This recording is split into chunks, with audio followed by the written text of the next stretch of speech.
पल पल न्यूज़ से मैं हूं आपके साथ नदीम अकरम। लखीमपुर खीरी को लेकर के लगातार जो है वो चर्चाओं का बाजार गर्म हो रखा है, जहां लखीमपुर खीरी पर दोगला रवैया गोदी मीडिया का उस समय देखने को मिला जब भारतीय जनता पार्टी के नेता के बेटे के द्वारा थार गाड़ी किसानों के ऊपर चढ़ा दी गई, तो यही गोदी मीडिया आवाज को दबाने पर लगा था कि नहीं नहीं, आवाज नहीं उठानी है कि कहीं नेताजी की बदनामी ना हो जाए। और यही गोदी मीडिया लखीमपुर खीरी में जब दो दलित बहनों का बलात्कार कर उन्हें जान से मार दिया गया तो आरोपी मुस्लिम निकले, तो गोदी मीडिया गले पर ज्यादा जोर देते हुए खबर को उजागर करने पे लगा। तुरंत आरोपियों के नाम बाहर आ गए, तुरंत में जो है तस्वीरें वायरल हो गई, तमाम तरीके के दलीलें, तमाम तरीके के बयानबाजी भी सामने आना शुरू हो गई। पर आज सुप्रीम कोर्ट में लखीमपुर खीरी में भारतीय जनता पार्टी के नेता के बेटे द्वारा क्या किया गया, सुप्रीम कोर्ट में सुनवाई हुई तो सुप्रीम कोर्ट ने अपने फैसले से हर किसी को चौंका दिया। तो वहीं लखीमपुर खीरी में जो दूसरा कांड, दो दलित बहनों के बलात्कार का मामला जो सामने आया है, उस पे भी सुप्रीम कोर्ट ने हर किसी को चौंका दिया है। और इन दोनों केसेस की बात इसलिए करना जरूरी है क्योंकि एक केस पर तब क्या रुख था और अब किस तरीके से जोर दिया जा रहा है तमाम चीजों पर, इसे गौर करने की जरूरत है। इसको तमाम तस्वीरें जो लोगों की सामने आ रही हैं उसे भी आपके सामने रखूंगा, पर सबसे पहले नजर डालते हैं सुप्रीम कोर्ट में लखीमपुर खीरी कांड, जो कि पहला कांड था जहां भारतीय जनता पार्टी के नेता के बेटे द्वारा थार गाड़ी चढ़ा दी गई थी किसानों के ऊपर। उसमें आज सुप्रीम कोर्ट ने खारिज की टेनी और केशव मौर्य की भूमिका की जांच की मांग। आपको बता दें कि सुप्रीम कोर्ट ने लखीमपुर खीरी में किसानों की गाड़ी से कुचलकर हत्या करने के मामले में केंद्रीय गृह राज्य मंत्री अजय मिश्र टेनी और उत्तर प्रदेश के उप मुख्यमंत्री केशव प्रसाद मौर्य की भूमिका की जांच की मांग को खारिज कर दिया है। चीफ जस्टिस यूयू ललित की अध्यक्षता वाली बेंच ने याचिकाकर्ता और बीएसएफ के बर्खास्त जवान तेज बहादुर यादव से कहा कि आपका इस मामले से कोई संबंध नहीं है। याचिकाकर्ता की ओर से वकील प्रदीप कुमार यादव के याचिका दाखिल की थी। याचिका में कहा गया था कि सुप्रीम कोर्ट की ओर से गठित एसआईटी को निर्देश दिया गया है कि वो टेनी और मौर्य को बतौर अभियुक्ति उनकी भूमिका की जांच करें। याचिका में कहा गया था कि टेनी ने पीड़ितों को घटना के कुछ ही दिन पहले धमकाया था।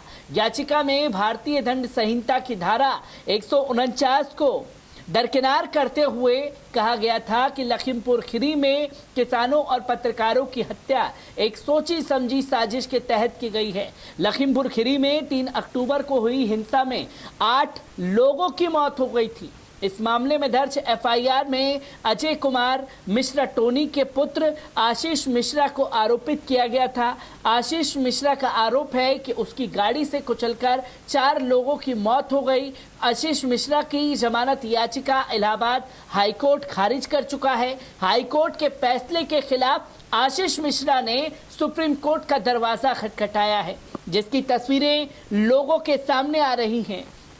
और तेज बहादुर यादव को बखूबी देश जानता है, जिन्होंने सेना की तरफ से आवाज़ उठाते हुए केंद्र सरकार का वो चेहरा दिखाया था जहां किसान, खासतौर पर जवानों को खाने में किस तरीके से दिक्कतों का सामना करना पड़ रहा था, उसको उजागर किया था। तो तेज बहादुर यादव को बर्खास्त कर दिया गया। उन्हीं किसानों को लेकर के अजय मिश्रा टोनी और केशव प्रसाद मौर्य की भूमिका की जांच की मांग जो है वो सुप्रीम कोर्ट में करने के लिए तेज बहादुर यादव पहुंचे थे, जिसे सिरे से खारिज कर दिया सुनने से।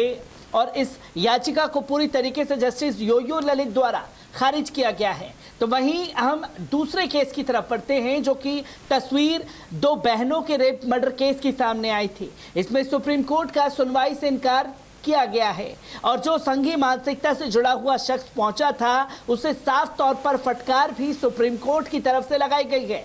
लखीमपुर खीरी में दलित बहनों से रेप के बाद हत्या का मामला सोमवार को सुप्रीम कोर्ट पहुंचा। कोर्ट ने इस मामले में सुनवाई से इनकार कर दिया। सुप्रीम कोर्ट ने याचिकाकर्ता से पूछा कि इस मामले में आपका पीड़िता के साथ क्या संबंध है, क्या आप पीड़ित हैं। याचिकाकर्ता ने कहा कि वे मामले में पीड़ित नहीं हैं, लेकिन वे चाहता है कि मामले में एसआईटी से जांच कराई जाए। सुप्रीम कोर्ट ने कहा कि राज्य सरकार इस दिशा में अपना काम कर रही है, हम हस्तक्षेप बिल्कुल नहीं कर सकते। लखीमपुर खीरी जिले में दलित समुदाय की 2 किशोरी बहनों से कथित दुष्कर्म के बाद उनकी हत्या के मामले की जांच में तेजी लाने की मुख्यमंत्री योगी आदित्यनाथ की सख्त हिदायत के बाद स्थानीय पुलिस सभी 6 आरोपियों पर राष्ट्रीय सुरक्षा कानून यानी कि रासुका के तहत कार्रवाई पर विचार कर रही है। लखीमपुर खीरी के पुलिस अधीक्षक एसपी संजीव सुमन ने बताया था कि हम 6 आरोपियों पर रासुका लगाने पर विचार कर रहे हैं। इसके अलावा 6 आरोपियों और दोनों लड़कियों के डीएनए नमूने जांच के लिए भेजे जाएंगे। उन्होंने बताया कि घटना के मुख्य आरोपी जुनैद और सोहेल ने 2 बहनों से बलात्कार और बाद में उनका गला घोटना कबूल किया है और दोनों आरोपी जो हैं वो मजदूर तबके के हैं। सुमन ने कहा कि गिरफ्तार किए गए सभी आरोपी बालिग हैं और उन्होंने एक आरोपी के परिवार द्वारा उसके नाबालिग होने का दावा करने वाली खबर को सिरे से खारिज कर दिया है। उत्तर प्रदेश के मुख्यमंत्री सीएम योगी आदित्यनाथ ने बृहस्पतिवार देर शाम निर्देश दिया कि मृतक के परिजनों को 25 लाख रुपए की आर्थिक सहायता, एक पक्का घर और कृषि भूमि दी जाएगी। मुख्यमंत्री कार्यालय ने एक ट्वीट में यह भी कहा था कि उत्तर प्रदेश सरकार द्वारा हत्या के इस मामले में फास्ट ट्रैक कोर्ट के प्रभावी पैरवी कर 1 माह के भीतर दोषियों को उनके कृत्य की सजा भी दिला जाएगी। जहां इस मामले में तेजी से कार्रवाई की जा रही है, उसकी तस्वीरों को समझना जरूरी है। जहां कोर्ट में इनको लेकर के एक याचिका पहुंची जिसे सिरे से सुनने से इनकार कर दिया गया। एसआईटी जांच होनी चाहिए, उन्हें कड़ी से कड़ी सजा होनी चाहिए, क्योंकि यही सुप्रीम कोर्ट के फैसले से पहले अगर देखें तो किस तरीके से माहौल बिगाड़ने की, सांप्रदायिक तनाव फैलाने की लखीमपुर खीरी में कोशिश की गई थी ताकि पहले वाले कांड से लोगों का ध्यान हटाया जा सके और दूसरे कांड की तरफ जोर दे करके ये दिखाया जा सके कि साहब देखिए मुसलमानों ने ये कर दिया और जिन लोगों ने हमारे दलित भाइयों के साथ बैठ करके कभी खाना नहीं खाया वो भी यति अब दलित परिवार को हिंदू बताता हुआ नजर आ रहा है और मुसलमानों को सरेआम मार देना चाहिए। ये ऐलान उन लोगों द्वारा किए जा रहे हैं जो ये ढकोसला और ये जो दोहरा रवैया गोदी मीडिया का चल रहा है, इस पर गौर करने की जरूरत है। और लखीमपुर खीरी पर किस तरीके से आज दलील सुप्रीम कोर्ट में रखी गई और उसके बाद सुप्रीम कोर्ट का जो फैसला था वो वाकई हर किसी को चौंका गया। मैं ऐसी ही खबरों से आपको रूबरू कराता रहूंगा। दीजिए इजाजत, शुक्रिया।